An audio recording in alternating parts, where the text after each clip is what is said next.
Professor Khatri YouTube channel में आपका स्वागत है। आज हम ईश वंदना पर चर्चा करेंगे। ईश्वर की जो प्रथम अवधारणा है वो ये है कि ये सारा विश्व ईश्वर का ही बनाया हुआ है। सारा विश्व, सारा ब्रह्मांड, जितने भी चांद तारे अनंत तक बने हुए हैं, सारे ईश्वर के ही बनाए हुए हैं। और जो हम प्रकृति देख रहे हैं, इसका भी हर एक चीज ईश्वर का है, सब उसी की कृपा से निर्मित हुआ है। तो ये जो विचार है ये खाली किसी एक धर्म का नहीं है। जो ईश्वर में विश्वास करता है, वो किसी भी धर्म को मानने वाला हो, वो ईश्वर के बारे में यही अवधारणा रखता है। इसमें कहीं पर भी भ्रम या संदेह की स्थिति नहीं है। अब प्रश्न ये उठता है कि जब ईश्वर सर्वत्र विद्यमान है, ठीक है ना, एक ये भी अवधारणा साथ में कि ईश्वर सर्वत्र विद्यमान है, वो अनंत में भी है, सूक्ष्म में भी है, हमारे आसपास भी है, सब जगह हर एक वस्तु में है। तो उस स्थिति में ये प्रश्न उठता है कि जब सब जगह है तो हमें दर्शन क्यों नहीं देता, हमें क्यों नहीं दिखाई देता ईश्वर। उसके लिए लोग इतनी पूजा पाठ करते हैं, कहाँ कहाँ तीर्थों में जाते हैं, कहाँ कहाँ मनौतियाँ मानते हैं, उनको ईश्वर नहीं दिखता। तो क्यों नहीं दिखता? पहले ग्रंथों में हम पढ़ते हैं, अपने हिंदू धर्म ग्रंथों में, कि हजारों सालों तक लोग तपस्या करते थे, तब जो है ईश्वर प्रकट होते थे और फिर उनको वो वरदान देते थे, फिर उससे उनको बहुत सुख समृद्धि मिलती थी। अब प्रश्न उठता है कि अब उस तरह की तपस्या की तो आजकल कोई संभावना ही नहीं हमको दिखती। इतनी आयु किसी की दिखती है कि सैकड़ों वर्ष तक कोई जिंदा रहेगा, हजारों तो छोड़िए। तो अब उस स्थिति में तो ईश्वर जो है हमको कैसे दिखाई दे सकते हैं जब है सर्वत्र, उसके बाद भी हमको नहीं दिखाई देते। अब इसी संदर्भ में एक छोटी सी जो है वो घटना है। करीब 1885 के आसपास में स्वामी विवेकानंद जी ने स्नातक परीक्षा उत्तीर्ण की। अब स्नातक परीक्षा उत्तीर्ण करके उस समय की, मतलब वो मेधावी विद्यार्थी थे, उनको शासन में, अंग्रेजी शासन में बहुत अच्छे पद की प्राप्ति हो सकती थी, सुख समृद्धि के जीवन जी सकते थे। परंतु उनका विचार एकदम ही से अंदर से कुछ भावना उठी और वो बिल्कुल एकदम ईश्वर क्या होता है इसके लिए जो है प्रयत्नशील हो गए। अब वो जो भी साधु संत उनको दिखे कि हाँ ये पहुंचे हुए हैं, वो उनके पास पहुंच जाए। आपने ईश्वर को देखा है? नहीं, हमने तो नहीं देखा। अब जब नहीं देखा तो अगला प्रश्न क्या करें, वो हमको क्या बताएंगे ईश्वर क्या होता है जब देखा ही नहीं। फिर दूसरे के पास गए, फिर वही उत्तर, फिर तीसरे के पास गए, फिर वही उत्तर। तो कुछ जगह भटकने के बाद वो बाद में जब परमहंस स्वामी रामकृष्ण जी के दरबार में गए, उनकी शरण में गए और उनसे जाकर के जब उन्होंने प्रश्न किया, क्या आपने ईश्वर को देखा है? हाँ, मैंने ईश्वर को देखा है। उनका बिना संदेह के उन्होंने उसी क्षण उत्तर दे दिया। आपने ईश्वर को कैसे देखा है, किस रूप में देखा है? जैसे तुमको देख रहा हूं ऐसे मैंने उस ईश्वर को देखा है। स्वामी जी ने तुरंत उनको जो है आश्वस्त कर दिया। और फिर विवेकानंद जी को और कुतूहल उठा, क्या आप मुझे भी ईश्वर के दर्शन करा सकते हैं? हाँ, मैं तुम्हें भी ईश्वर के दर्शन करा सकता हूं। कैसे करा सकते हैं? जैसे मैं तुमको देख रहा हूं ऐसे ईश्वर को देखता हूं, मैं तुमको भी ईश्वर के दर्शन करा दूंगा। अब इतनी बात जो हुई है उनके अंतर्गत, तो वो उन्होंने, विवेकानंद जी ने स्वामी रामकृष्ण जी को अपना गुरु बना लिया और उनकी शरण में, उनके आश्रम में आकर के निवास करने लगे, उनका अध्ययन करने लगे। अब आप ये देखिए कि इतनी सी बात में जो है ईश्वरीय शक्ति वो गुरु से विवेकानंद जी के हृदय में स्थानांतरित हो गई, प्रवाहित हो गई।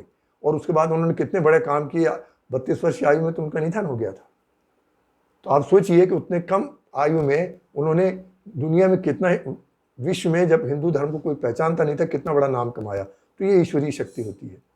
तो अब फिर प्रश्न उठता है कि हमें क्यों नहीं दिखाई देता? तो भाई, हमने ये तो कहा कि ईश्वर सब में है, पर हमने ईश्वर को महसूस किया क्या? नहीं किया।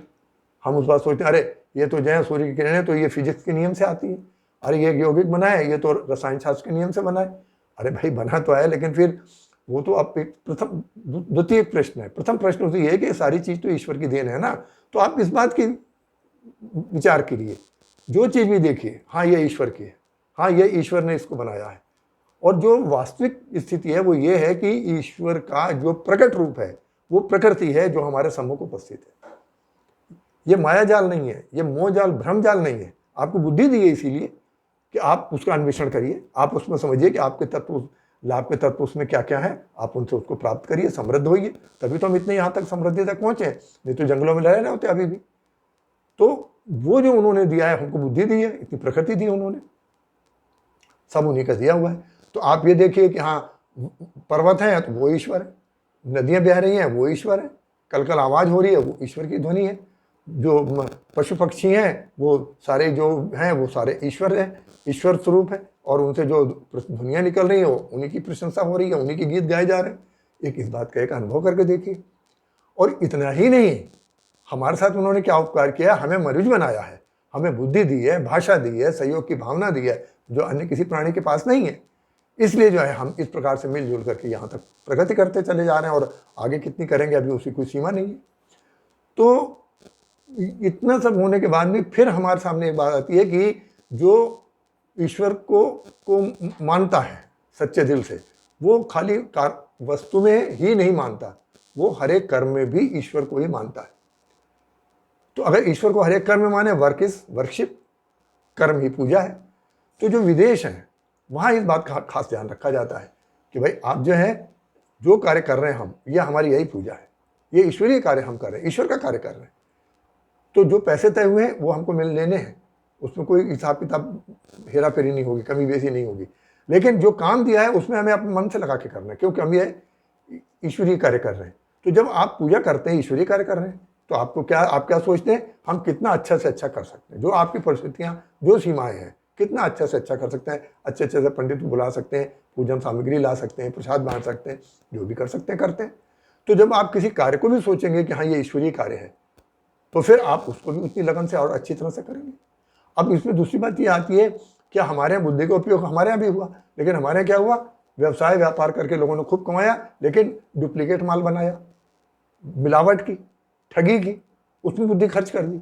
विदेशों ने क्या किया, नए नए आविष्कार किए। हमारे तमाम सारे शोध कार्य होते हैं तो वहाँ पर जो है वो बेईमानी कर लेते हैं, मैनिपुलेशन कर लेते हैं रिजल्ट्स का, और कह देते हैं आप PhD हो गई। लेकिन वहाँ नहीं है, वहाँ का जरा भी अंतर आता है तो फिर वो तुरंत देखते हैं कि कमी क्यों, किस बात की आई, फिर वो सिद्धांत प्रतिपादित करते हैं, और उसके बाद फिर नए नए खोजें होती हैं, उनको नोबेल पुरस्कार भी मिलते हैं। तो वो जो स्थिति है वो क्यों होती है, क्योंकि कार्य में ईमानदारी, वो हमारी पूजा है। और फिर दूसरी बात यह है कि जब ईश्वरीय कार्य करें सुंदर भी होना चाहिए, सुंदर और शिव, तो शिव हो, कल्याणकारी हो और सुंदर हो। ये बम विस्फोट और ये सब जो चीज़ें हो रही हैं ये थोड़ा अलग है, क्यों, रक्षा के लिए है, युद्ध होते हैं, ये भी मनुष्य की प्रकृति में आता है, तो वो भी बनाए गए। लेकिन उसके बाद आप देखिए विकास कितना है। फिर आप देखिए हमारे यहाँ भी काम होता है ईमानदारी से, तो देखिए मिसाइल कैसे बनाई गई, देखिए रैकेट कैसे बनाए गए, जहाँ ईमानदारी से काम हो रहा है, पूजा की दृष्टि से लगे रहते हैं, पूरी तरह से सब तत्पर होकर समर्पित होकर, देखिए वहाँ कितनी प्रगति हो रही है।